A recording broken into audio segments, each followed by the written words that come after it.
Baie welkom by die voorlesing van die Afrikaanse Sabbatskoolles vir blindes en swaarsiendes. Hierdie lesse word voorsien deur die Wêreldkonferensie van die Sewende Dag Adventiste Kerk. Die voorlesing van die les word aan u gebring deur SSL in samewerking met Adventiste Wêreldradio Afrikaans en word voorgeles deur Marlena Nel.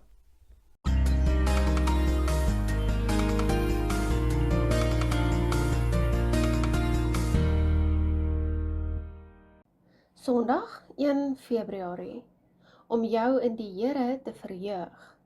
Kom ons open met gebed.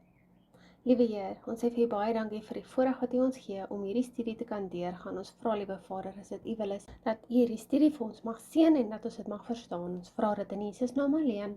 Amen. Lees Filippense 3 vers 1 tot 3. Watter positiewe en negatiewe gedagtes word hier deur Paulus geopper en hoe is hulle verwant aan mekaar? Hoe beskryf hy die gelowiges? Ons lees Filippense 3 vers 1 tot 3. Verder, my broeders, verbly julle in die Here. Dit is vir my nie lastig om dieselfde dinge aan julle te skryf nie en dit gee julle sekerheid. Let op die honde, let op die slegte arbeiders, let op die versnyding. Want ons is die besnydenis, ons wat God in die Gees dien en in Christus Jesus roem en nie op die vlees vertrou nie. Filippense 3 vers 1 tot 3. Paulus begin hier met 'n baie positiewe gedagte en dit klink amper asof hy sy brief wil afsluit, maar hy's nie klaar nie. Hy keer terug na een van die hooftemas van hierdie sendbrief, om bly te wees in die Here. En dan gee hy 'n aantal redes daarvoor. Die mees belangrike is dat ons sekerheid in Christus moet hê en nie in onsself nie, soos Filippense 3 vers 3 dit stel, ons wat in Christus Jesus roem en nie op die vlees vertrou nie. Wie van ons het al op een of ander manier op die harde manier geleer om nie op die vlees te vertrou nie?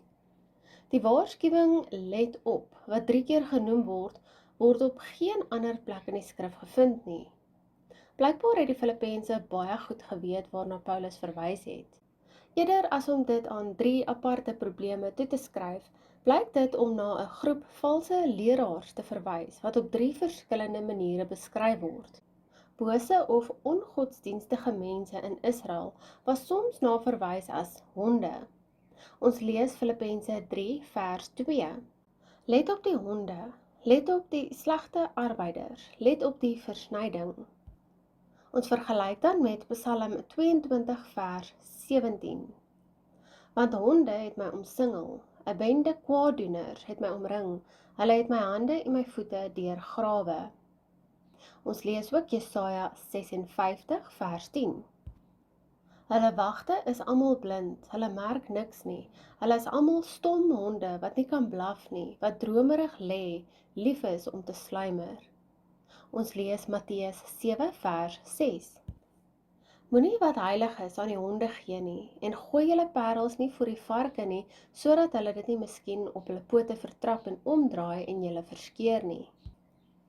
In 2 Petrus 2 vers 21 en 22 lees ons, want dit sou vir hulle beter wees as hulle die weg van geregtigheid nie geken het nie, as dat hulle, nadat hulle dit leer ken het, hulle afkeer van die heilige gebod wat aan hulle oorgelewer is. Maar oor hulle het gekom wat die ware spreekwoord sê. Die hond het omgedraai na sy eie uitbraaksel en die gewaste sog om in die modder te rol. Valse leraars kon ook baie gepas as slegte arbeiders beskryf word. Deur hierdie leraars met die versnyding te vereenselwig, soos Filippense 3 vers 2 dit lees, of in sommige Engelse vertalings as diegene wat die vlees skend, toon dit dat, soos in Galasië en ander lokaliteite, hulle die besnydenis op die nie-Joodse gelowiges wou afdwing, wat teenstrydig was met die apostoliese raad. Lees gerus Handelinge 15. Dis interessant dat dit blyk dat een oplossing vir geestelike uitdagings wat die verspreiding van valse leerstellings ingesluit het, was om jou te verbly in die Here. Filippense 3 vers 1 lees, Verder, my broeders, verbly julle in die Here. Dit is nie vir my lastig om dieselfde dinge aan julle te skryf nie, en dit gee julle sekerheid. Ons vergelyk dan met Filippense 4 vers 4. Verbly julle altyd in die Here. Ek herhaal, verbly julle. Enige iets waaroor ons verbly, bring aan ons vreugde. In die Engels is die twee Griekse woorde hiervoor verwant aan mekaar. God wil hê ons moet vreugdevol wees en sy woord is soos 'n instruksiehandleiding vir ware geluk en blywende blydskap. Dit sluit in om God se genade te ontvang, Psalm 31 vers 8, en ons vertroue in hom te plaas, Psalm 5 vers 12. Om seëninge van sy heil te ontvang, Psalm 9 vers 15, om God se wet uit te leef, Psalm 19 vers 15, wat ook die Sabbat insluit, Jesaja 58 vers 13 en 14, sy woord te glo, Psalm 119 vers 163, en godsvreesende kinders groot te maak, Spreuke 23 vers 24 en 25. Die lewe kan moeilik raak vir ons almal, ten spyte van hoe goed dit ook al op die oomblik mag gaan. Maar selfs al gaan dit nie nou goed nie, oor watter dinge kan jy en behoort jy jou te verheug?